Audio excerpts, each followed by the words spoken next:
En el retrovídeo de hoy se habla de cómo nació el gato Félix.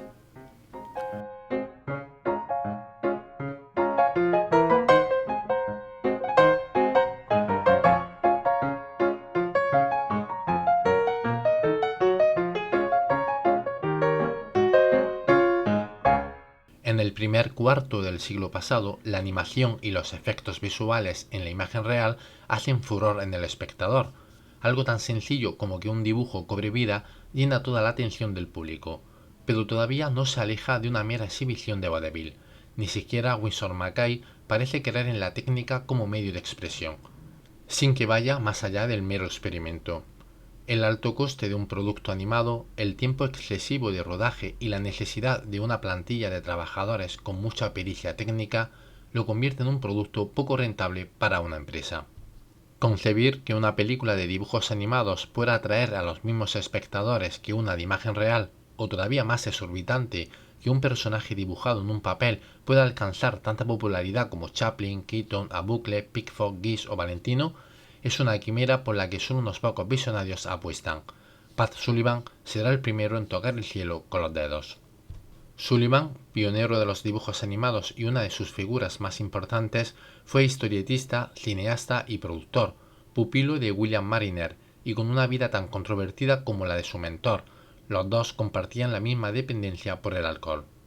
Si la bebida se llevó a Sullivan antes de cumplir los 50 años, con Mariner no fue menos, y falleció con apenas 40 en un incendio que él mismo había provocado una noche de desenfreno.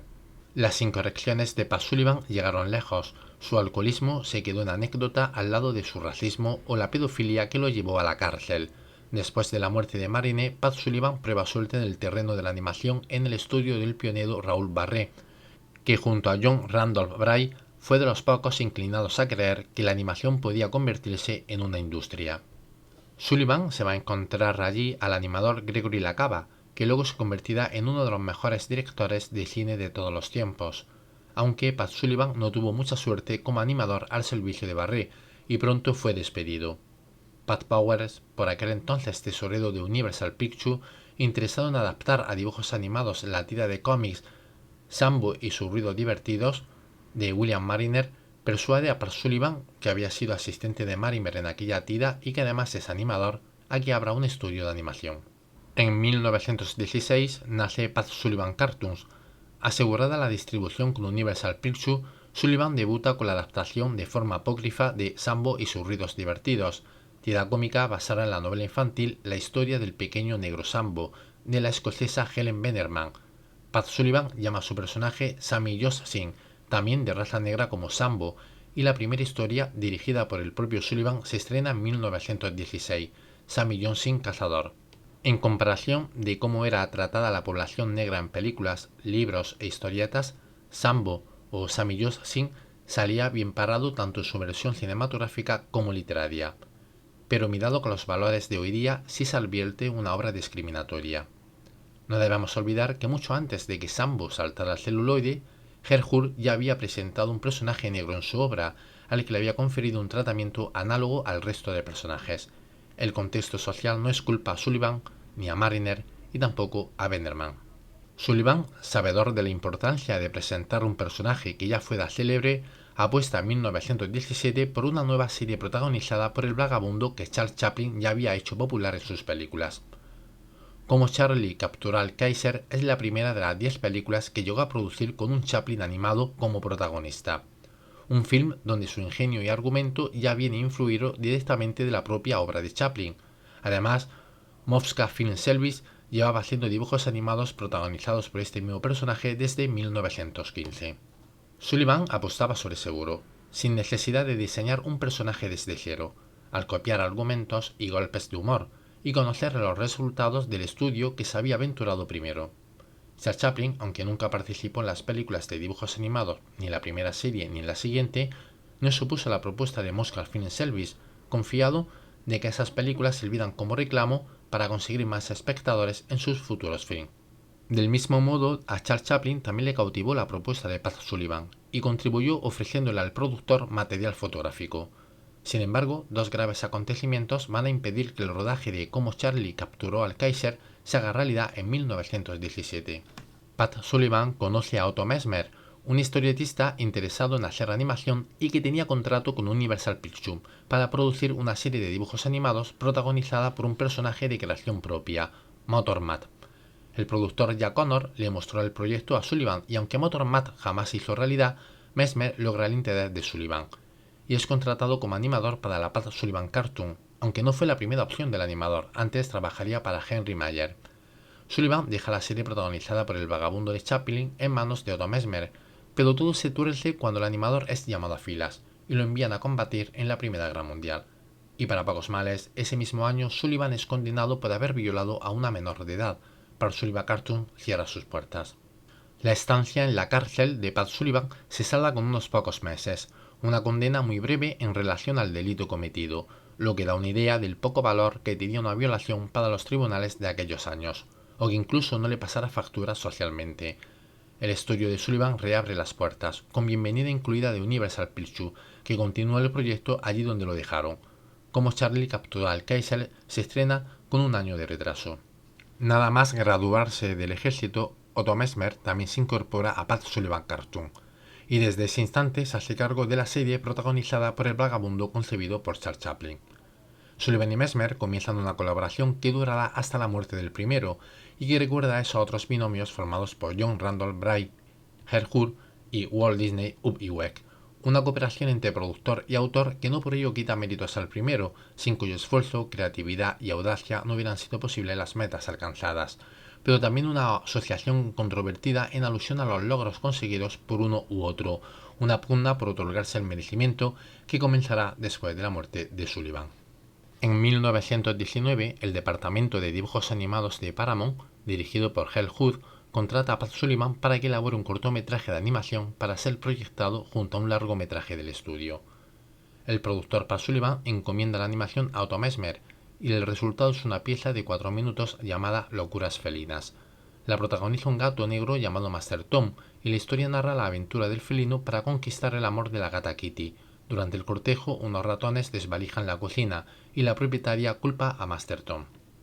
Aunque la planificación es rudimentaria, todavía con todos los tiros de cámara que dependen de un mismo ángulo, la animación y los distintos fondos son lo suficientemente atractivos para atraer la atención de cualquier espectador. Su argumento sobrio y un giro final de guión inesperado y adulto hace imposible que Locuras felinas no quedara grabado en la retina del espectador. En los primeros compases, durante la presentación de Master Tom, el animador se vale de la cola del felino para transformarla según el estado de ánimo del personaje, un distintivo que va a tener muy en cuenta Sullivan y Messmer para futuros trabajos. Locuras felinas se convierte en un gran éxito y en la piedra angular de lo que está por llegar, la conquista de un mercado que pocos empresarios de la animación se atrevieron a soñar. Y esto solo era el principio. Pat Sullivan quiere sacar provecho a esta puerta inesperada que se ha abierto al éxito y comienza de inmediato la producción de una segunda película, protagonizada por el gato negro, y con diferencia de solo una semana estrena Los maullidos musicales, película hoy día perdida. El éxito sigue acompañando a Pat Sullivan y John King, productor de la Paramount, sugiere que el gato debe tener un nombre más peculiar y que aparezca en los títulos de las películas, para que el espectador pueda identificar rápido los dibujos animados. Asimismo, John King propone el nombre de Félix, un apelativo que significa suerte, pero que también recuerda a Félix, denominación que en este caso significa gato.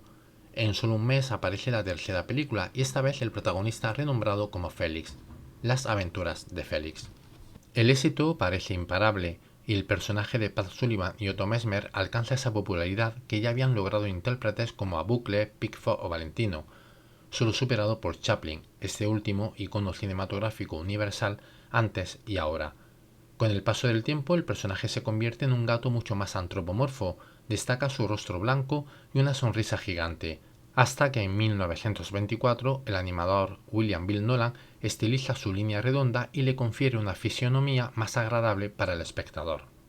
Pat Sullivan consiguió crear una serie que por sí sola es capaz de atraer espectadores, que un personaje de dibujo animado pueda tutear a las grandes estrellas de Hollywood, e incluso compartir con ellas cartel. Además, se adelanta un acontecimiento que hoy en día conocemos muy bien, y que no comenzó a finales de los 70 con la Guerra de las Galaxias.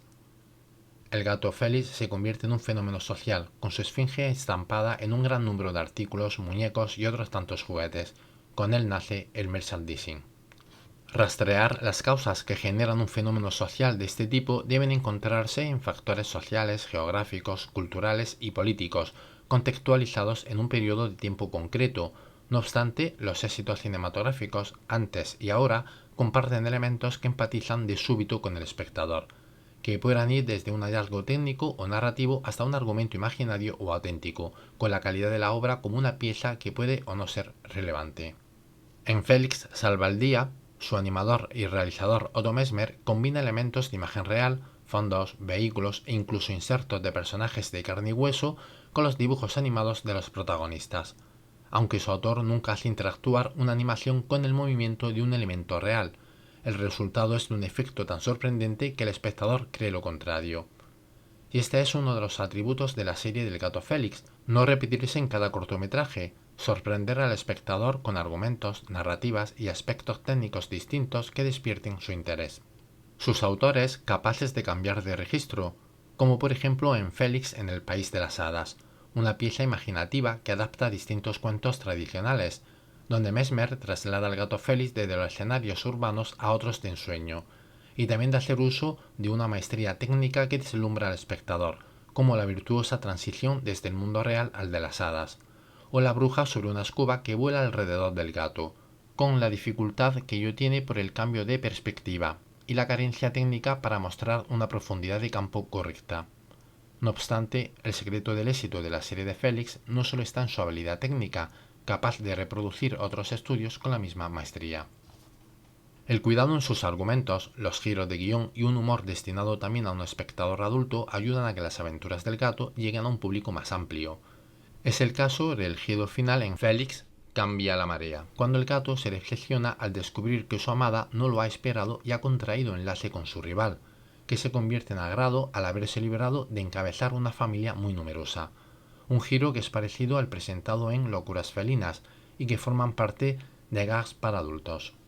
El surrealismo del que hace uso cuando Félix se introduce dentro del micrófono del teléfono y viaja a través de la línea como si fuera una señal hasta el otro receptor, en El gato Félix se venga. Su rabo se convierte en lo que necesita en el momento, en una porra, el signo de exclamación que aparece encima de su cabeza que se congela a causa del frío en El regreso de Félix, o se transforma a voluntad en un trineo o en una cuerda. Si hay una cualidad responsable de acercar la serie de Félix al espectador y su identificación con el personaje, es la capacidad de sus historias de reflejar la realidad social. Hasta la llegada de la serie de Sullivan y Mesmer, la animación, al contrario que las películas de imagen real, estaba más preocupada por el artificio técnico y las posibilidades narrativas que por convertirse en mero espejo de la realidad. Personajes como Yerty, Coco, Mutt and Jeff, Sammy Johnson, Colonel Hazard, de Katzenmayer Kid o Alice, por enumerar algunos entre los muchos que habitaban las pantallas, no iban más allá de resolver mediante la comedia conflictos basados en malentendidos o meras acciones sencillas, pero historias que ocurrían en una realidad sociopolítica propia, aunque no por ello se menoscababa su calidad. La aproximación de las aventuras de Félix a temas más reales era también un acercamiento al espectador, al lograr que se identificara con más facilidad con el personaje. A las puertas de la Gran Depresión, el hambre se convierte en uno de los temas más recurrentes en las películas de Félix, con el gato protagonista como si fuera nuestro Carpanta en busca de algo que echarse a la boca. En Félix dobla por Darwin, el gato trata de pescar un pez con su caña. A su vez, el pez desde el agua también lanza la caña con su cebo con la intención de capturar al gato. El hambre obliga a Félix a hurtar el alimento en Félix pellizca el polo, pero de inmediato se lo roban al gato. También hace uso del hurto en Félix va al oeste, con un resultado tan desfavorable que se ve obligado a migrar al oeste en busca de mejores condiciones.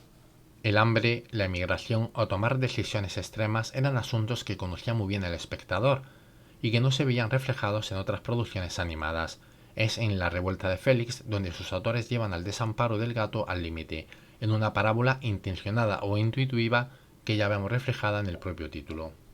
La caridad brilla por su ausencia cuando Félix procura encontrar algún alimento, y si todavía no es suficiente penuria la del gato, una reunión de políticos en el ayuntamiento, seguramente con algún empresario presente, en la que concluyen que la pobreza es una plaga que debe ser exterminada.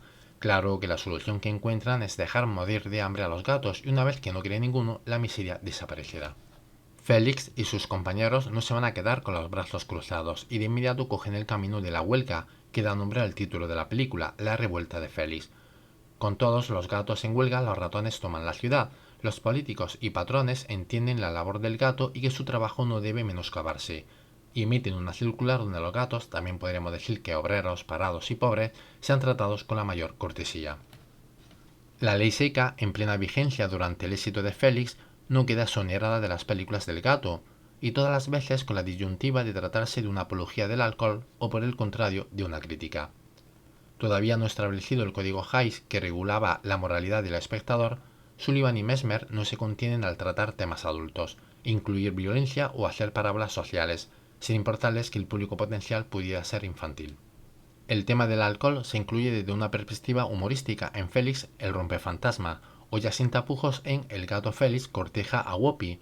En este último trabajo, Félix durante una celebración ingiere cerveza sin parar, o lo que es lo mismo, comete una falta castigada por la legislación vigente.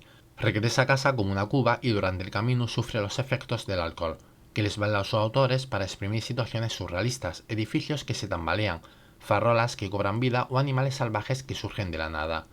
Los moralistas pueden estar tranquilos. Al final del cortometraje resulta que todo fue un mal sueño de Félix.